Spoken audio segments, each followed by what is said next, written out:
এই মুহূর্তে সরাসরি সত্যের সন্ধান কেশপুরের প্রতিনিধি অভিযোগ বক্স দেখাচ্ছে। কেশপুর ব্লক অভিযোগ বক্স, এবং এই অভিযোগ বক্সের কারণটা কি আপনারা জানতে পারছেন না তো? কেশপুর ব্লক জুড়ে বাংলার আবাস যোজনার বাড়ি সার্ভে চলছে, এবং কারণ অভিযোগ বক্সটা এই কারণে, আপনার এলাকায় বাড়ি সার্ভে কাছে আপনার নামটি নেই বা আপনার নামের জায়গায় কোনো একটা ভুল আছে, আপনি কিন্তু সরাসরি ওই অভিযোগ বক্সে কিন্তু আপনি আবেদন করতে পারবেন। এবং এই অভিযোগ বক্সটা কি শুধু কেশপুর বিডিও অফিস চত্বরেই রয়েছে এমনটা নয়, কেশপুরের প্রত্যেকটি পঞ্চায়েত দপ্তরে, অর্থাৎ 15টি অঞ্চলের পঞ্চায়েত দপ্তরে এই অভিযোগ বক্স রাখা হয়েছে, যাতে এই বাংলার আবাস যোজনা বাড়ি নিয়ে কোনোভাবে যে গোলমাল বা স্বজন পোষণ না হতে পারে। এবং এই অভিযোগ বক্সের কারণটা আপনাদেরকে বলে বুঝাতে পারলাম, আমাদের প্রতিনিধি আপনাদেরকে দেখাচ্ছে। আপনার এলাকায় আপনি যদি বাড়ি পাওয়ার যোগ্য হয়ে থাকে, তালিকায় নাম নেই, আপনি কিন্তু সরাসরি ওই অভিযোগ বক্সে পঞ্চায়েত দপ্তরে অভিযোগ করতে পারবেন, সরাসরি অভিযোগ জানাতে পারবেন, ডিটেইলসটা আপনি ওই অভিযোগ বক্সে আপনি আবেদন করতে পারবেন। আর এই বাক্স কেন অভিযোগ বাক্স বলতে গেলে, এবারে যে সার্ভেটা হচ্ছে সেটা গতবারে যখন নাম নেওয়া হয়েছিল পঞ্চায়েত থেকে, তার যে সার্ভে হয়েছিল তাতে কেন্দ্রীয় সরকারের নিয়ম নীতি মেনে সার্ভেটা হয়েছিল, তাতে অনেকগুলি বার ছিল।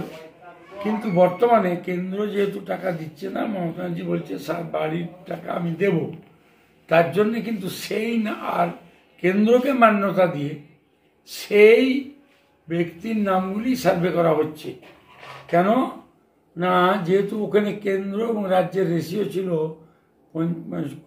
60-40, রাজ্যের 60, কেন্দ্রের 40, কিন্তু উনি কবে টাকা দিবেন তার সিদ্ধান্ত নেননি, কিন্তু নিয়ম নীতিটা তো একই, তাই সেইগুলি সার্ভে হচ্ছে। কিন্তু মাটির বাড়ি তো অনেক আছে, কিন্তু যে কারণেই বাদ যাক ওইগুলি যাতে, আর মমতাজি বলেছেন যাদের মাটির বাড়ি তারা সবাই বাংলা আবাস যোজনা পাবে। তাই আমাদের সিদ্ধান্ত হয়েছে, আমরা পঞ্চায়েত সমিতির সিদ্ধান্ত, সরকারি সিদ্ধান্ত নয় কিন্তু, যে ওই বাক্সটা রাখা হোক, কিন্তু আমরা পঞ্চায়েত সমিতির সিদ্ধান্ত নিয়েছি। সরকার যেহেতু ঘোষণা করেছে, মুখ্যমন্ত্রী যখন ঘোষণা করেছে সবারই বাড়ি হবে, সর্বসাধারণের সুবিধা, তাহলে এখন যারা বাড়ি পায়নি তাদের মধ্যে একটা হতাশা আসতে পারে যে আমারটা বোধহয় আর হবে না, কিন্তু ওনারা তো সকলেই রেডিও বা টিভি শুনেননি।